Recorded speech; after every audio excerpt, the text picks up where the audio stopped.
Voltamos com Conversas Cruzadas falando sobre a BR-101. A gente falou hoje sobre a questão também da ANTT. Como é que funciona esse processo? Qual é a incumbência dela dentro dessa rodovia, desse processo de construção da rodovia, de ampliação da duplicação da BR-101? Bom, a ANTT, ela é a agência reguladora da concessão rodoviária. A concessão, ela vai só no trecho norte da BR-101. A concessão é entre Palhoça e São José dos Pinhais, que fica no Paraná. Então isso é com a ANTT, não é com o DENIT. O DENIT é a parte sul. Certo. Né? Então, como nós estamos colocando, a ANTT fez uma licitação de concessão e onde a OHL, através da autopista Litoral Sul, venceu a licitação com a menor tarifa ofertada na época, né? Que falou-se muito na época que o custo era muito baixo da tarifa, que ela não teria condições de executar isso tudo, mas ganhou uma licitação, tem o contrato e é obrigado a executar. Então esse que é o problema.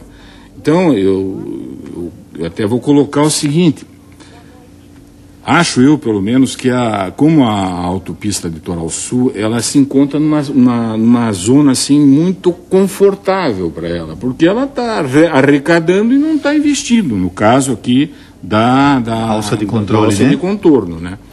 Então, preocupado com isso, a Prefeitura Municipal de Biguaçu, ela entrou com uma ação civil pública, onde ela pede que a Justiça Federal, se concordar, que determine o calcionamento de 21%, que é quanto custa esta obra no total, no cômputo geral da concessão, de 21% das receitas das 5 praças de pedágio que ficam entre Palhoça e São José dos Pinhais, que sejam calcionados 21% e que essa calção só seja liberada à empresa concessionária no momento que o cronograma de obras estiver em dia no que toca aqui a alça de contorno.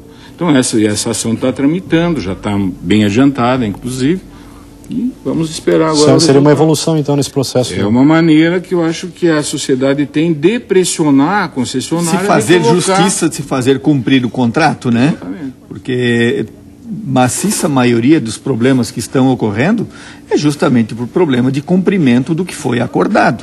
Não esqueçamos que esse é o modelo brasileiro de administração das rodovias daqui para frente.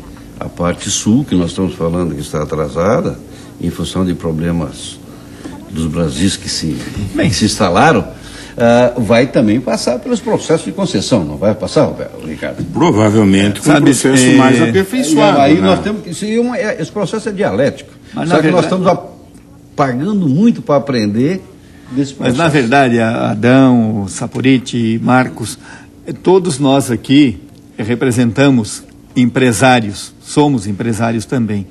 E nós já estamos também, dentro desse novo Brasil, Adão, mudando o nosso discurso de não só reclamar da alta carga tributária, do peso que significa para a gente na gestão das empresas, o que se paga, mas de reclamar do não retorno do nosso investimento em tributos. E este é mais um. Então, muitas vezes, você já ouviu falar, vocês viajam, Marcos, todos nós, quem de vez em quando... O pedágio no interior de São Paulo, por exemplo, é caríssimo, mas muitas vezes ele é compensado com a qualidade da rodovia onde você está passando. Nós aqui também não é diferente.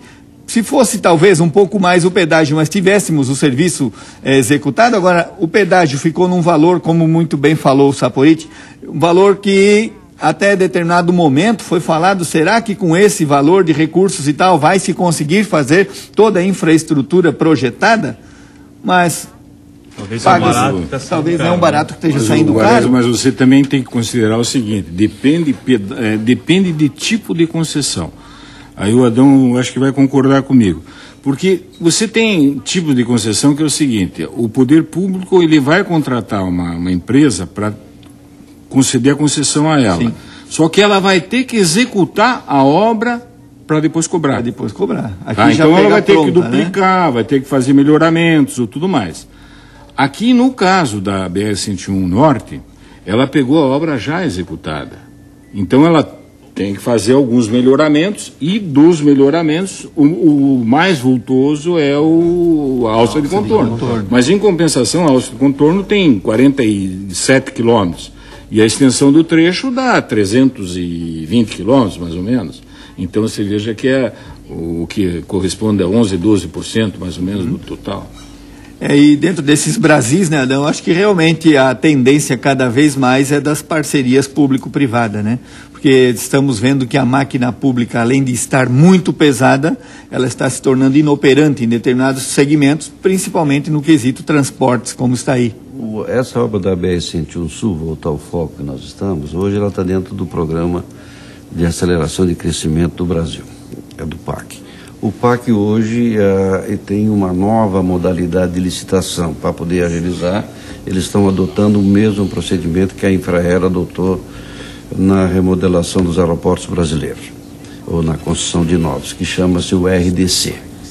O RDC é o regime de diferenciação de contratação, aonde poderá, dentro desse exemplo que o Ricardo deu, poderá o Estado brasileiro dar um projeto executivo e dizer você faça assim, o orçamento é assim, o quantitativo é assim, ou chegar para o empresário, eu tenho um conceito de uma rodovia de um ponto A a um ponto B, e as minhas características técnicas operacionais são essas, e você, com a sua expertise, você vai fazer. É uma nova modalidade, um novo pensamento. Mas aqui, Adão, no caso aqui da BR-101 Sul, essas últimas licitações que foram pelo regime da RDC, o Estado deu obrigatoriamente o projeto executivo. Sim, mas... É o caso, por exemplo, do túnel lá do Morro do Formigão, da ponte estaiada, isso, né? Não, mas eu quero dizer que o andamento não vai ser de acordo com a 866, vai ser de acordo com a RDC. As regras são diferentes. Aliás, os empreiteiros hoje estão